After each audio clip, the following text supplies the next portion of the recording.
Monster Magazine Weekly, the only show that isn't weekly, but here we are. I'm Vance Capley, and this is Ricky Blaylock, the Ricky Blaylock. On his shirt, if you'll notice, it's a wonderful magazine cover for Monster Magazine 2, which is available, and he drew the cover. In the background is a picture of Buck Rogers, signed, right there, of Gil Gerard, right there. Ricky drew that. So there you go. We had the pleasure of harassing us for 2 days in a row. This is true. We had a good time. Today on Monster Magazine TV, if you'll weekly, you'll notice that we're talking about Frankenstein. But hold on a moment. We're not talking about Frankenstein. We're talking about the song Frankenstein by Edgar Winter. All right, what's your question? Fire away. I have heard that song, and I don't understand why it's called Frankenstein, because there are no words. Here's the deal, from what I understand, and you can correct me in the comments, but this is what I was told listening to classic rock stations growing up. It was assembled from bits and pieces of other songs. And so he decided to call it Frankenstein. That's it. Right. Thank you for watching.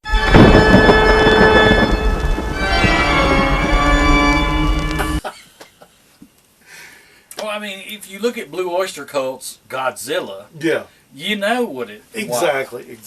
And I'm going to assume that they all like Godzilla movies. Is why they wrote this song. That would be cool. So, That would be cool. and I'm going to take it that Edgar Winter likes Frankenstein because he called the song Frankenstein. And now I've heard another opinion about the Frankenstein song is that it's supposed to represent Frankenstein coming to life, and the little doom, doom, doom, doom, doom, all that it's supposed to be the lightning bringing him back to life. Again, another theory. We'll just have to call Edgar Winter and have him tell us. He's not deceased, is he? He's still alive, isn't he? No, I think Johnny is deceased. Okay, so yeah. So Edgar Winter, if you're out there somewhere, if you are watching our show, let us know in the comments below what your song's about. We appreciate it. Thanks. Okay. Now, there's other Frankenstein songs, as we all know.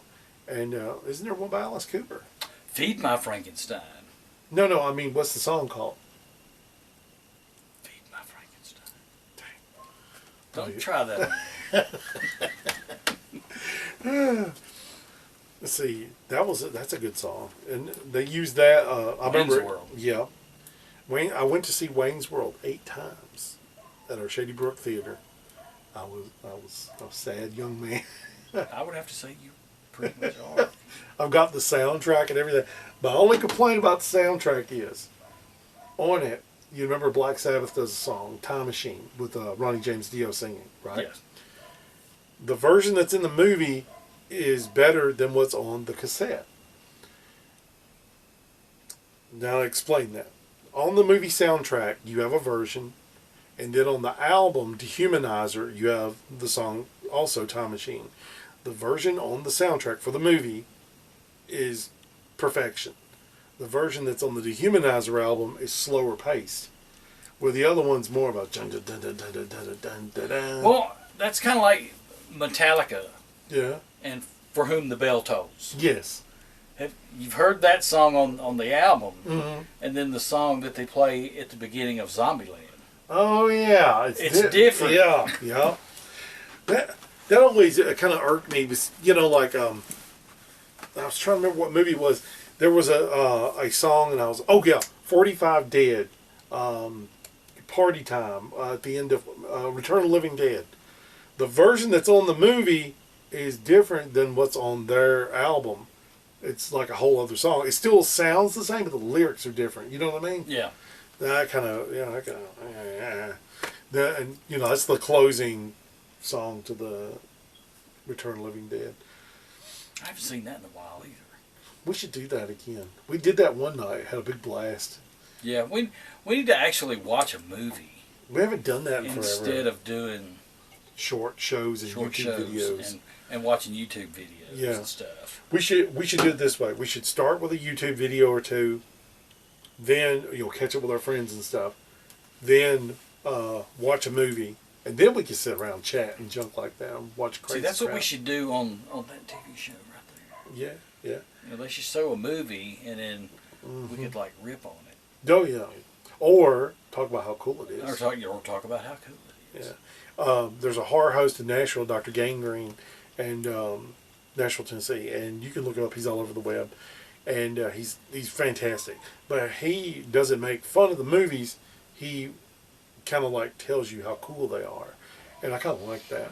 But then again, sometimes you want to laugh, so you got your MST3K people that do that sort of thing. I mean, and you can always find room to rip on any movie, This is true. or at least we can. Yeah. Or make bad puns during movies. Yeah, well, that's mainly what we do, make bad puns. There's no such thing as a bad movie, I don't think. No, you can learn, like if you're, me and David were talking. David's not with us today. He'll be back. Me and him were talking one night, and this is when you was working. It was like one of the summer nights. Me and him did the all night movie watching jump and music thing. We both agreed that even a bad movie you can learn something from. So yeah. I mean, that's like Day of the Dead, George Romero's Day of the Dead. Yeah. Generally, it gets bad reviews. Yeah. But I love it. Well, I mean, and I find myself watching it all the time if I'm drawing. Yeah. That movie. Now, Dawn is your favorite, though, right? I would say Dawn of the Dead is my favorite. Yeah. Day of the Dead is my second favorite. Mm-hmm. Night of the Living Dead is my third favorite. Right. And then probably Land of the Dead, Survival of the Dead. The Dead Go Bananas. Yeah. And my least favorite is Diary of the Dead. Diarrhea. Of course, you know what I call that. Diarrhea of the Dead. And then again, it does have good moments in it. It's generally it's that shaky found footage like stuff I don't like that I that. don't like. That's what a tripod's for. Come on, people. I mean, you could use it for a small amount in a film to increase the excitement, but to almost, it's like, what, 80% of the movies like that. But we wanted to do a short video this week because, we got a lot going on. Nice. We're going to wind it up real quick because the camera's blinking and it's about to go out. So, this is Monster Magazine saying goodbye. I'm Vance Capley. Ricky Blaylock. And we'll see you on the next Monster Magazine. Weekly.